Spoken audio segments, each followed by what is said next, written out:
A graça e a paz do Senhor Jesus. É uma alegria poder mais uma vez estar com você compartilhando um pouquinho da palavra do Senhor desta semana. Vamos falar um pouquinho sobre felicidade alcançada, né? Estamos dando uma continuidade em relação à da semana passada, onde falamos sobre o Salmo 121, versículo 1 e 2. Eu quero dar uma centrada, né? Eu quero falar um pouquinho sobre o versículo 1 especificamente. Eu creio que vai ser uma bênção, eu creio que vai ser edificante para as nossas vidas. Fica comigo nesse momento, nessa reflexão que vamos fazer nessa semana. É o meu desejo e a minha oração é que você possa ser muito abençoado, que possamos avançar nesse ano, e não só, como eu tenho dito, não só avançar nesse ano, mas ter uma atitude, né? Uma atitude mental, ter um estilo de vida de crescer sempre, sempre, sempre. Esse é o desejo de Deus, né? Que nós possamos crescer todos os dias, que a bênção de Deus se renova todos os dias, a misericórdia se renova todos os dias Deus tem algo novo para as nossas vidas. Eu creio nisso, você crê nisso? Se você crê que Deus tem algo novo para você nesse dia, você crê que Deus tem algo novo através daquilo que vamos estar meditando? Precisamos ter essa expectativa no nosso coração, precisamos realmente estar atentos àquilo que Deus quer ministrar hoje, nesse momento na minha vida. O que Ele quer? Talvez seja uma palavra, talvez seja um versículo, talvez seja algo que você não espere e realmente Deus possa falar realmente contigo, como tem falado conosco nesses dias. Queridos, Salmo 128, versículo 1 diz assim: bem-aventurado aquele que teme ao Senhor e anda nos seus caminhos. Você percebe, eu gostaria de chamar a atenção, que você observasse que existe aqui dois momentos interessantes. Primeiro, ele fala de uma forma verbal no presente, quando ele diz assim, teme e anda. Ou seja, é a forma verbal que está dizendo hoje, nesse momento, aquele que teme, aquele que anda. Então existe ali um verbo, temer, aliás, dois verbos, né? Temer e andar. Mas também fala do resultado, e o resultado está ligado ao futuro. Quando ele diz bem-aventurado aquele, né? Então esse bem-aventurado, esse que é feliz, esse que irá bem, esse que se dará bem, esse está ligado ao presente, mas está ligado ao futuro. Você teme e anda hoje para alcançar o resultado de ser bem-aventurado. Bem interessante isso. Queridos, é interessante também o que vamos falar, no sentido que a bênção, a aprovação de Deus está ligada à obediência. Quando nós obedecemos verdadeiramente, Deus nos abençoa. A bênção de Deus na nossa vida não chegará antes da nossa obediência a Ele, do nosso compromisso com Ele e com a sua palavra. Não chegará antes. Perceba isso. Isso é muito importante. Às vezes as pessoas têm a expectativa, né, de serem abençoadas para depois obedecer, ou ter um compromisso com Deus, né, ou ter um compromisso com a sua palavra. Queridos, não vai acontecer isso. A bênção está ligada em obediência, em compromisso. Aí vem a bênção. Ou seja, nunca se foi abençoado primeiro para obedecer depois. Perceba isso, eu vou repetir, é importante isso, para que nós possamos realmente avançar e crescer. Ou seja, nunca se foi abençoado primeiro para obedecer depois. O sentido é exatamente o contrário. Porém, todos os que obedecem são abençoados. Todos os que obedecem são benditos, são ditosos, são bem-aventurados. Queridos, o homem que teme ao Senhor e anda nos seus caminhos, recebe, olha o resultado futuro, a bênção, recebe o resultado do seu trabalho cotidiano, sem gemer, sem desgastes físicos, embora cansado muitas vezes, mas sem gemer e sem desgastes físicos. Olha que benção isso. Sem desgastes emocionais, embora em adversidades. Por quê? Como é que você explica isso? Porque Deus é com ele. Queridos, vamos aprender isso. A vontade de Deus é que nós sejamos abençoados, que sejamos bem-aventurados, ditosos, felizes. Esse é o desejo. Por isso que Deus deixou um norte, deixou uma bula, né? Deixou um manual para que nós possamos alcançar essa felicidade, sermos felizes, ser bem abençoados em tudo onde nós fizermos, tudo onde que nós andarmos, onde colocarmos as nossas mãos, colocarmos os nossos pés.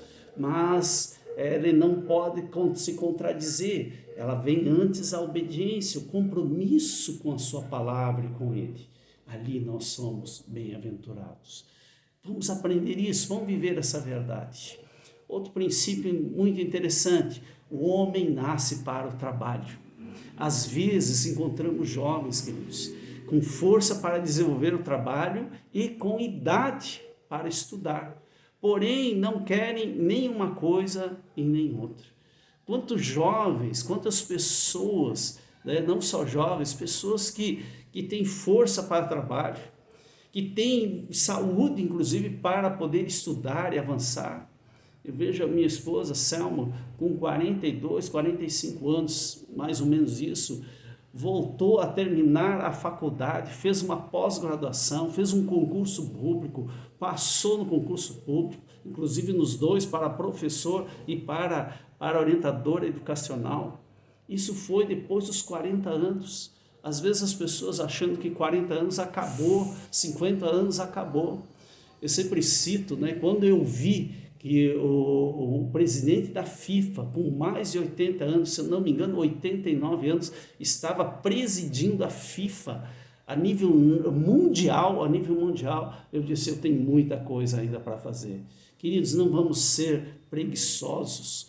Deus nos chamou para trabalhar, nós precisamos trabalhar. E muitos jovens e muitas pessoas, né, vivem às custas dos pais, vivem à custa da mãe viúva, né? Estão conformados, se acomodam naquela situação, no momento presente, sem perspectiva no futuro que pode ser brilhante e até promissor. Queridos, o importante é saber que trabalho não é pecado. Pecado é ser preguiçoso e não querer trabalhar para viver à toa. Isso sim é pecado. Isso é estar de contramão daquilo que Deus, o nosso Criador, quer e tem como propósito na nossa vida, que nós venhamos a trabalhar, que nós venhamos a estudar, que nós venhamos a crescer, que nós saiamos daquela preguiça. Eu queria citar aqui 2 versículos. Eclesiastes 10:18 diz assim: pela muita preguiça desaba o teto, e pela frouxidão das mãos goteja a casa. Olha só, Provérbios capítulo 6, versículo 6 em diante diz assim: vai ter com a formiga, ó preguiçoso, considera os teus caminhos e ser sábio, O versículo 9 diz: ó preguiçoso, até quando ficarás deitado? Quanto te levantarás do teu sono? Um pouco para dormir, um pouco para tosquenejar, um pouco para encruzar os braços em repouso. Assim sobrevirá a tua pobreza como um ladrão e a tua necessidade como um homem armado. Queridos, Deus quer despertar a nós para que venhamos a ser realmente instrumento nas suas mãos. Venhamos a trabalhar, e eu quero dizer assim, no trabalho do nosso dia a dia, no cotidiano, no secular, trabalho na obra do Senhor. Muitas vezes pessoas são preguiçosas mentalmente para ler a palavra de Deus, para poder servir aos outros através dos ministérios, através do GEAS, através de células. de orar pelas pessoas, fazer visitas pelas pessoas necessitadas, até mesmo fazer um jejum e intercessão. Quantas pessoas são preguiçosas? Isso é trabalho. As pessoas muitas vezes querem descansar. E olha como vem aqui, a preguiça desaba, muita preguiça desaba o teto. Pessoas passam necessidades muitas vezes por falta de iniciativa, falta de disposição. E se está desempregado e Deus lhe abriu uma porta de emprego, embora o salário seja inferior ao que tinha antes, entre por essa porta. Não fique pensando duas vezes, entre por essa porta, dedique-se, trabalhe de sol a sol. Salmo 104, 23 diz isso, trabalhe de sol a sol. Aquilo que nós fazemos, devemos fazer com excelência, com dedicação, seja no nosso trabalho secular, seja no trabalho em casa, em relação à criação de filhos, ao cuidado da nossa casa, ao cuidado da esposa e do esposo. É disposição, dedicação, trabalho. Olha só, e na sua dedicação e empenho, Deus vai honrar, Deus vai colocar em posições melhores. Não tem como galgar posições maiores e melhores se não houver trabalho. É muito trabalho, muito suor. O fato de nós estarmos aqui nessa manhã, eu estou fazendo isso numa manhã, uma terça-feira, eu faço isso todas as manhãs. Queridos, eu levantei às 6h30, a gente vai lá meditar na palavra, estudar a palavra, vim para cá, aqui é a sala da minha casa, aqui eu estive aqui preparando todo esse material, porque antes eu fiz outra coisa, agora eu estou preparei todo esse trabalho, suor. A gente faz live, a gente prepara a palavra para domingo, a gente prepara reuniões, faz coisas, a gente trabalha e continua trabalhando. Enquanto tiver fôlego, vamos trabalhar. Quando tiver vida, vamos trabalhar. Essa é a vontade de Deus, esse é o propósito de Deus. A gente não alcança patamares mais altos sem trabalho. A gente não avança sem trabalho, sem dedicação. Precisamos nos dedicar. Precisamos nos dedicar. Eclesiastes capítulo 5, versículo 18 a 20, eu quero ler com você.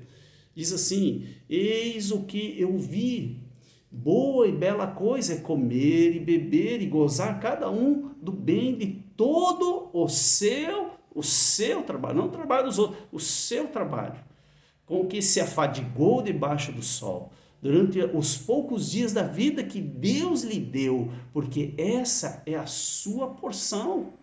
Trabalhar para gozar, para usufruir daquilo que Deus dá. Olha só o versículo 19 de Eclesiastes capítulo 5, diz assim: quanto ao homem a quem Deus conferiu riquezas e bens, e lhe deu poder para deles comer, e receber a sua porção, e gozar do seu trabalho, isso é dom de Deus, isso é presente de Deus. Glória a Deus, se Deus lhe deu bem, se Deus lhe deu riqueza, e não pensa que vem dos teus próprios braços, da tua própria inteligência. Foi Deus, foi dom, foi presente de Deus para a tua vida. Aproveite isso, sim, aproveite, mas não continue trabalhando. E o versículo 20 diz: porque não se lembrará muitos os dias da sua vida, porquanto Deus lhe enche o coração de alegria. Queridos, Deus enche o nosso coração de alegria. Coisa boa é trabalhar, coisa boa é ter saúde para fazer isso, mas muitos são acometidos de um espírito de preguiça, de acomodação. Nós precisamos avançar. Querido, bem-aventurado aquele que teme ao Senhor e anda nos seus caminhos. Perceba que Deus está falando conosco. Temer ao Senhor, nós já vimos semana passada, esmiuçamos a questão do temor, e agora a questão do andar dos seus caminhos. Deus nos dá orientação, Deus ama você, Deus me ama a mim e me dá saúde, como lhe dá saúde, como lhe dá disposição. Talvez você precise de um vigor novo, que o Espírito Santo revigore as tuas forças, te dê forças para avançar, para crescer, sair do sofá, sair da preguiça mental, começar a ler livros, ler a palavra de Deus, assistir coisas boas, edificantes. Vamos avançar, vamos crescer, vamos largar um pouquinho do WhatsApp, vamos largar um pouquinho do Facebook, Instagram, Twitter, seja o que for. Vamos, avançar, vamos crescer mentalmente, vamos amadurecer. Esse é o propósito de Deus, em nome de Jesus. Você entendeu que não corremos atrás das bênçãos, mas que elas acompanham os que temem e obedecem a Deus? Você entendeu isso? Você entendeu que as bênçãos acompanham as nossas vidas? Quando nós tememos, quando nós andamos, quando nós obedecemos a Deus. Que Deus abençoe. Meu desejo, a minha oração é que você possa avançar, cresça, amadureça. Vamos arregaçar as nossas mangas, vamos trabalhar enquanto é dia. Pessoas estão desesperadas, pessoas estão sem esperanças, pessoas estão precisando de uma palavra de ânimo, uma palavra que venha da tua boca, da minha boca. Mas para que isso aconteça, precisamos pagar um preço, precisamos investir tempo em leitura, precisamos investir tempo em estudar, em conhecer a Deus. Queridos, em nome do Senhor Jesus, que o Espírito Santo grave essa palavra no teu coração, que possamos verdadeiramente arregaçar essas mangas e trabalhar, temendo e obedecendo, temendo e obedecendo. Que Deus abençoe, que tenha uma abençoada semana, um ótimo final de semana, em nome do Senhor Jesus. Essa é a minha palavra, essa é a minha meditação, a meditação que nós temos para você nesse dia. Em nome do Senhor Jesus, fique na paz, a paz que excede o entendimento, possa tomar o teu coração e a tua mente, em Cristo Jesus. Amém? Fique em paz.